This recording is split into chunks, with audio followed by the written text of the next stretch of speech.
koy daal di dooree ak mbirub dissolution bu assemblée nationale ki nga xam ni moo di maître Abdoulaye Tine nekk porte-parole de la présidence tey dafa def ab sortie ci émission bi ñuy woowee appel sur l'actualité di am fële nga xam ne nag moo di ca RFI bi ñu ko laajee ci li nga xam ne nag moo di mbirub dissolution bu assemblée nationale moom nee na loolu c'est un pari risqué pour président Diomaye Faye moom le porte-parole loolu la daal di admettre ci li nga xam ne nag moo di mbirub dissolution bu assemblée nationale. lu ma xaw a jaaxal ci mbir mi nag moom dafa bokk ci coalition bi ba pare mu jàpp ni loolu risque la ci bu ko président defee. waaw xam nga dëgg na aussi dafa am li fi nekk. mooy politique tey sooy xool langue politique bi booy xool parti politique bu ëpp doole. tey la mardi. ëllëg lu ne mun na xew ay weer ay at lu ne mun na xew. mais parti politique bu ëpp doole jamono ji Pastef la. ci Sénégal. n'est-ce pas. alors puisque moo ëpp doole.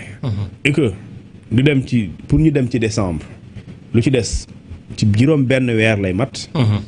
diggante bii boo mënul changer. réalité boobu. boo ko mënul changer soo demee élection aussi risque la. loolu mooy dëgg. c'est-à-dire mën nga léegi soo bëggee diirante ak moom mbagg. li la war mooy nga préparer wu organiser wu nekk ci massification. fexe ba fépp ci réew mi nga daj fa.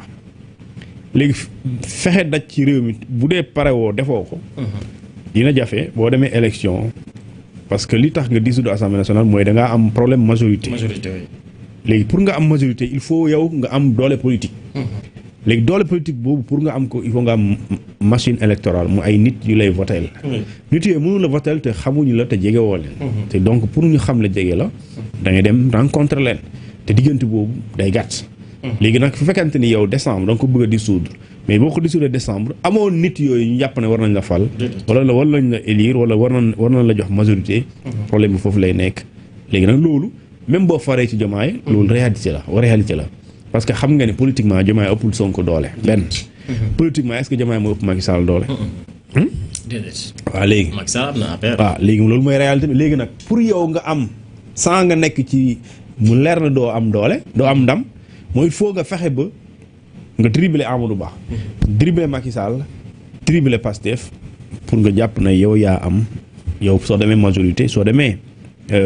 li ñu tuddee élection di nga am majorité léegi su boobaa nag loolu mën nga nekk ci ay jeu ay calcul politique xam nga dem pour PDS dem jéem a collaborer ak yeneen parti politique yi am fi mouvement am li ñu tuddee léegi nga xool coalition bi nga xool nan ngay fexe ba daje le maximum d'acteurs politiques dans ta coalition mais bu fekkente ne mënuloo ko def soo demee élection aussi di nga ko tas waaye 2 mois lañ lay xaar wala 3 mois au plus tard nga organiser élection li nga doon bañ ñu dóoraat la te buñ la dóoraatee dans ce cas tu seras obligé d'attendre 2 mois 2 ans te 2 ans yooyu soo xaaraatee plus les 2 ans mu nekk 4 ans mu desale 1 an et su boobaa nooy doxalee moo tax loolu c'est un pari risqué effectivement léegi nag pour bañ a dugg ci piège boobu il faudra aller d'abord à la recherche de forces politiques pour nga am lu ñu tuddee ëllëg ñu la mën a dooleel soutenir la soo ko mënul am aussi soo ko engagé coono kese nga ciy jëlee. parce que la constitution elle est très claire. article 87 de la constitution.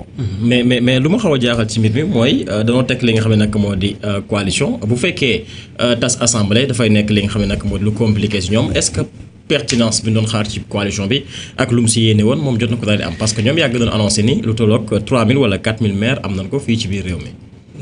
bon 300. 300 maires. 3000 maires 300 plutôt. 3000 bëri non damaa xaw a gëmëntu nag. yow multiplier nga par 10. 300 maires.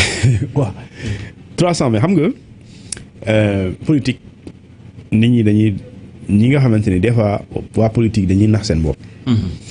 xam nga Amadou Ba bu doon lu mu waxoon ci parrainage la amoon. dëgg la. 2 millions. waaw ay quelque parce que nee na amoon nañu yéene 3 millions bu doon loolu dëgg la. Diomaye Faye Bassirou Diomaye Faye du mënu nekk président. parce que jëloo fi ay jinne sénégalais nga fi jël. te sénégalais yooyu. alors ñu ngi toll ci population électorale bi. 7 millions la su ma juumlee mais ñi voté est-ce que mën nañu est-ce que du 5 millions xaw ma 6. nga jël ci 2 millions. Amadou Ba jël ci 1 million et quelque. ñeneen ñi jël ci 500 ñeneen ñi jël ci 10 000 ñeneen ñi jël soo leen dajalee muy une population électorale de 6 millions d'électeurs. oui. léegi ñooñu am na si ñoo xamante ne voté wuñ. am na si ñoo xamante ni voté nañ waaye seen bulletin daa nul. kon loolu kenn du ko comptabiliser. léegi yow fekkante da ngaa am lu ñu tuddee nga ne ñii am nañ intention de vote ñi la jàppale la 3 millions la. te fii ku fi gagné élection présidentielle mosul am 3 millions. parce que Diomaye 2 millions et quelques la am. kon boo amee 3 millions kooku weesu nga raw gaa yi. mais. coalition par exemple Diomaye ci problème bi am diggante bi mënagul formé wu. ba am doole politique bi nga xamante ni ëllëg da koy may majorité tolloogu fa. tolloogu fa de. te mun na ko wax du ko am. waaye pour mu am ko il faudra mu liggéey.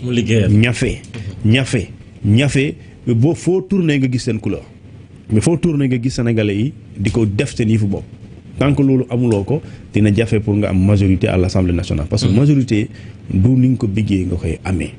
benn ku la ëppul doole ci appareil politique ku la ci ëppul doole mënu la raw mënu la ëppalee député à l'Assemblée nationale. léegi nag su boobaa Amadou Ba au moins am na 12 députés. Macky Sall au moins am na groupe parlementaire. ñeneen ñi am ay plus forest. kon yow boo ñëwee waroo jéem a ndiirante ak mbagg Amadou Ba. mais da nga war a yow rek sa objectif mooy majorité. léegi majorité à défaut nga am majorité absolue nga am majorité relative léegi nag est-ce que loolu di nga ko mën a am loolu mooy question bi. léegi nag pour nga am ko il faudrait ay nit yu ay politique yoo xamante ne. say ginnaaw nga ànd ak ñoom. lëkkaloo ak ñoom. pour que nga mën a contrecarrer parce que sa adversaire ëllëg bu gën a am doole Pastef lay doon. le futur adversaire le plus farouche. ce sera bu dee Diomaye day def lu ñuy tuddee politique réellement. son plus grand adversaire c'est Pastef. waaw parce que ñenn ci opposition bi gëm naa ne waxuma ñëpp waaye am na ci ñoo xamante ne ëllëg bu mu la jaaxal bu ñu retrouver aussi Diomaye président. ñenn ci opposition bi. déjà loolu est-ce que commencé wul xeeñ. am na parce que Bamba moom keroog mi ngi tàllal loxo président pour nu ñëw liggéey. am na laa te plus que ñuy dem local muy gën a jege muy loolu di gën a bëri. ay maire dem rejoindre coalition. waaw parce que Bamba Fall man leer na ma ne bëgg na amaat nekkaat maire Médina. FDR kon ba du mujjee ci benn. xam parce que muy mujjee de déjà commencé nañu ñaawlu kàddu yi Bamba wax. après tout ku ne ak sa intérêt bopp. bu ñu si tolloo du topp FDR de. FDR dafa mën a fal. mais est-ce que coalition boobu aussi mën na fa am lu mu bëgg. xam nga en réalité politique intérêt la. jeu d'intérêt la kese la. tey su Bamba Fall bu ko leeree ne su ànd ak Diomaye coalition Diomaye moom lay soutenir pour def ko candidat donc su boobaa day ànd ak ñoom. léegi est-ce que tey calcul bi mooy. Bamba Fall bu ñëwee ci Diomaye président est-ce que waa Diomaye dinañ contester la candidature de Bamba Fall au niveau local. Bamba Fall bu ko leeree la su ñëwee duñ ko soutenir. du fa dem. du fay def di perte temps tey Maguette Sène nu mu amee doole. ci commune Sandiara. foofu bëriwul ñi nekk ci mairie Sénégal fii ñu am doole boobu. léegi kooku est-ce que xalaat nga mu dem ci benn coalition rek. mu nekk ci ginnaaw coalition boobu ba pare ñu ne ko yow doo doon candidat mais da ngay soutenir keneen ku bokkul ak yow. du ko nangu. parce que kooku mu soutenir defu fa dara. te moom def na fa dara loo xamante ni au moins boo gëstoo gis ko te am na ay nitam. donc loolu politiquement duñ ko def. léegi nag moo tax plus que ñuy dem ci élection locale. plus que ngay gis ku ne di afficher clairement ses positions parce que par exemple Pastef ñoom dañoo teel a wax ne. ñun kuy doon candidat ci gox yi. parti bi moo koy décider. xam nga kon boo ñëwee wàllu yaan si di nga nangoo jël. di nga nangoo jiital. léegi boo ko xamee doo fa dem. léegi nag fi ngay dem mooy fi nga yaakaar na soo fa demee nga bëgg ñu jiital la. nga dem fa ñu jiital la plus seen doole plus sa doole nga yaakaar na di nga am. lu ñu tuddee mandat élu. mais bon on verra en tout cas. c'est de bonne guerre. et gëm naa ne les partis politiques ñu ngi wàcc seen bataille boobu nga xamante ni. au plus tard 31 décembre 2027 day am. vraiment mooy élection municipale. dina au plus tard. au plus tard et là dama intégrer li ñu tuddee toutes les possibilités de report. ak li mën a xew ci diggante bi yëpp. ak lu mën a xew ci diggante bi. 31 décembre 2027 moom il y aura de nouveaux maires au Sénégal ou bien des maires reconduits. waaw yaakaar nga ko. ah loolu texte bi wax de. ah bu ko saa yi dàqul léegi. ah léegi xanaa ñu modifier texte bi. mais tant que modifié wuñ ko lu texte bi wax laa la wax. 269 236 du code électoral. 269 236 du code électoral sénégalais. léegi bu ñu ko soppee wala ñu def leneen loolu texte bi waxu ko. loolu texte bi waxu ko. wala texte bu bees moo ñëw changé ko. mais bu dee bu bees bi lañu sukkandiku. alors loolu moom. te loolu pour def ko assemblée du ko nangu. parce que ñoom nee nañu carrément ci élection la nit ñi lay dem. léegi lan mooy doon motif bi sax motif de report parce que un report doit être motivé. ñàkk xaalis. non loolu mënu nekk raison Sénégal ndóolewul ndóol boobu nag vraiment ah. dañ naan amoon xaalis 2024 amoo xaalis. 2025 amoo xaalis. 2026 amoo xaalis. 2027 amoo xaalis. kon gëm naa ne présidentielle bi loolu mooy nekk motif bi si laa nag yow tamit jàppale gars yi si ay report. comme xaalis ne amul xaalis nu ko dese. nu jox leen organiser élection. ñàkk xaalis tere nga woor donc sëñ bi ay amuma xaalis moom. bu fekkee xaalis amul kay ñun mën nañu ko dese ku nekk. non organiser des élections ça nous coûte de l'argent ok. oui mais c'est par rapport à un état. c'est peu. ndax li ko gars yi doon jéem a layalee mooy mbirub crise institutionnelle te loolu amul. non crise amul fi. lenn daal xam naa ne buñ koy layal ci élection locale yi. te loolu laa jàpp mooy li ñu tuddee la mise en place la mise en œuvre de l'acte 4 de la décentralisation. parce que acte 3 taxoon nañu reporter élection présidentielle. alors